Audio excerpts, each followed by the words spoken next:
There are some things in life that are out of your control that you can't change and you got to live with. The choice that we have, though, is either to give up or keep on going. If you wake up tomorrow morning and blame your failure on someone or something else, you have no reason to change, do you? I want to ask you, what are you going to believe? Are you going to believe in yourself? Are you going to believe everybody else's judgment on you? Are you going to believe people when they say that you're a failure? No, relax. Who cares about you? It's that son of a bitch's fault. Son of a gun! I did everything I could. But if you woke up in the morning and looked in the mirror and said, I am failing because of me, the decisions that I make, the energy I put in, I'm not passing the blame. If you look in the mirror tomorrow and say that, you will change. So sure enough, from poor to rich and from rich back to poor, what do you do now? What occurred to me was that even though my money was gone, I still had the skills. And the skills proved to be more valuable than money. So I just simply went back to work, went back to the street, went back using the formula I had used in the first place to do well and made many times more what I did the first time. But I think that's the key. You just have to go back to work. You could be rich, man, but you cannot erase the work ethic part. There is no getting around. Ain't no elevator to the top. You got to take the stairs. The elevator don't go to the top, man. Not in the world of success. You got to take the stairs. Y'all got to start getting gritty, man. I hate it when I see young people wasting their time, wasting all this technology got, just bull, just sitting around in this world that's been created for you, that everything is instant. At the end of the day, don't compare yourself to people that you feel are more qualified than you.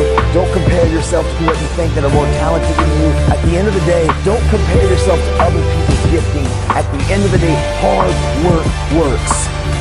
Hard work can always outwork talented people who don't want to work that hard. And so at the end of the day, I know some of us, maybe we don't come from the greatest home environment. We don't come from the greatest social and economical status, but at the end of the day, we are still in control of our lives. I promise you. Put in the work. If you put in the hard work and you take control and you respect your dream and you respect your craft and you're willing to sacrifice and to get serious about that thing, I promise you over time you're going to see the thing come alive. Hard work will always create opportunities for us to win in life. I mean that. And what I learned was the law of cause and effect. Now, the law of cause and effect is the great law of life. It basically says that there's a reason for everything. Everything happens for a reason. That success is not an accident. Failure is not an accident. If you want to be successful, happy, financially independent, if you want to achieve all your goals, it's not luck. It's not an accident. What you do is you find someone else who at one time did not have the effect that you want. You decide what you want. You find someone else who didn't have it, and you find out what they did to get it, and you do it over and over again until you get the same result. And it's not an accident. Well, when I learned this, it changed my life. You mean if I do what other successful people do, I'll get the same results that other successful people get? The answer is yes. You mean if I find out what top salespeople do, and I do the same thing until I master it, I'll get the same results as top salespeople? I'll make the same money? I'll have the same cars? Yes. So I went out and I did it, and it worked. The law of cause and effect is what changed my life. And by the way, I've been in many different businesses now. I've consulted for more than 500 companies over the years, the last 20 years. And in every case, I ask them, how does your business work? What are the cause and effect relationships? And where is it strong? Where is it weak? What's working? What's not working? Where are the places where we can gain advantage? Where are the places where we're losing money and so on? And they think it's miraculous when I come in with this advice, which I charge them a lot of money for. Okay, so what I learned was this, is that there is a mental application, by the way, of all physical laws, there's mental applications. This is more important than anything else. It's that thoughts are causes. Thoughts are causes. And conditions are effects. Thoughts are causes. Oops. Thoughts are causes, and conditions are effects. That means your thoughts create the effects of your life. Is that your thought is created.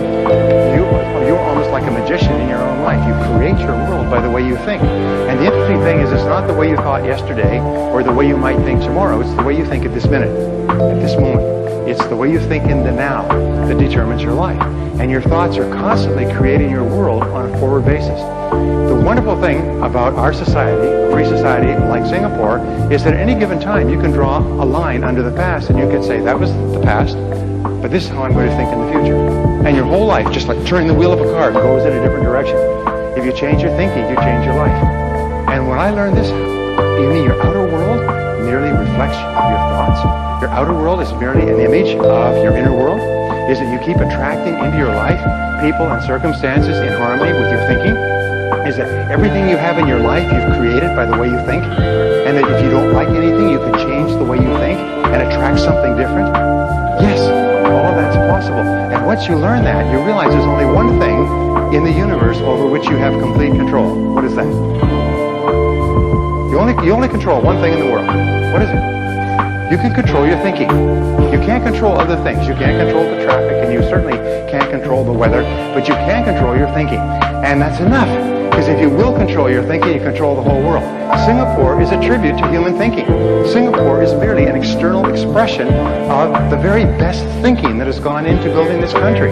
This country is based on mind power. It's the most amazing thing. Look at these beautiful hotels and convention centers and office buildings. These are mental. These were mental before they were physical. Are you with me so far? It's really important to understand that. It's kind of an overwhelming thought.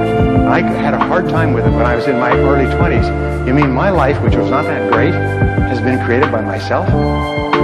Yes, it's been created by myself. So I said, well, then I'm going to start to get my thinking in harmony with what I want, rather than keep thinking the old crummy thoughts. Right, so, thoughts are causes, conditions are effects.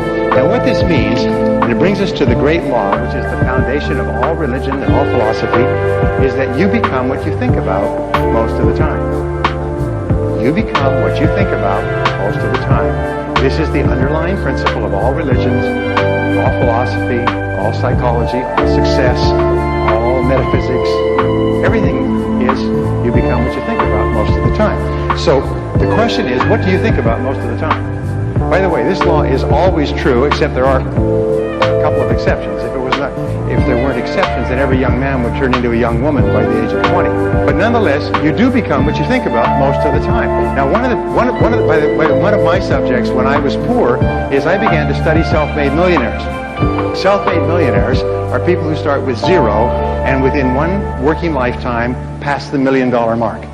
But here's the point: is I studied self-made millionaires. These are people who started with nothing. They started with no money and maybe limited education. Sometimes they were brand new immigrants. Sometimes they couldn't speak the language, and they made more than $1 million. So tens of thousands of them have been studied over the years to find out what they do differently. And wouldn't that be a good thing to know, by the way? Say yes. I mean, if you want to be a self-made millionaire, I can promise you this: if you don't know how they think, you can't make it. In other words, if you want to go somewhere but you don't have a map, you can't get there. So I began to study them, and I found, what do you think self-made millionaires think about most of the time? They think about becoming financially independent. Because financial independence to them is very important. They want to reach the point where they don't have to worry about money. After that, they will spend. What do you think poor people think about all the time? They think about how little money they have and think about spending everything they have. And everything they can borrow or put on credit cards. So self-made millionaires are always thinking in terms of financial independence. Poor people are always thinking about how poor they are. Now, if you want to become a self-made millionaire, starting point is begin thinking about financial independence. I'll talk about this in just a second. So, go back to my question. What is it that successful people think about most of the time? Come on, this is real simple, but it's really important. What do they think about most of the time? Success? You're right. They think about what they want most of the time and how to get it. Now, these are the two turning points in your life. Think about what you want and how to get it. What is it that you really, really want, and how do you get it? And that's what they think about most of the time. And if you think about what you want most of the time, you start to move toward it, and it starts to move toward you. If you think about how you can get it and what you can do to move faster toward it, you begin to see all kinds of ideas. You all know these things about the brain, but the fact is, if you plant an idea in your brain, you suddenly start to see all kinds of possibilities to achieve the idea. Successful people are successful because they think and talk about what they want. Unsuccessful people are unhappy because they think and talk about what they don't want. They think and talk about the people they're mad at and their bad experiences and their bad luck and their bad job and just shut up. They whine and cry about their situation, but successful people are thinking about what they want and how to get it most of the time.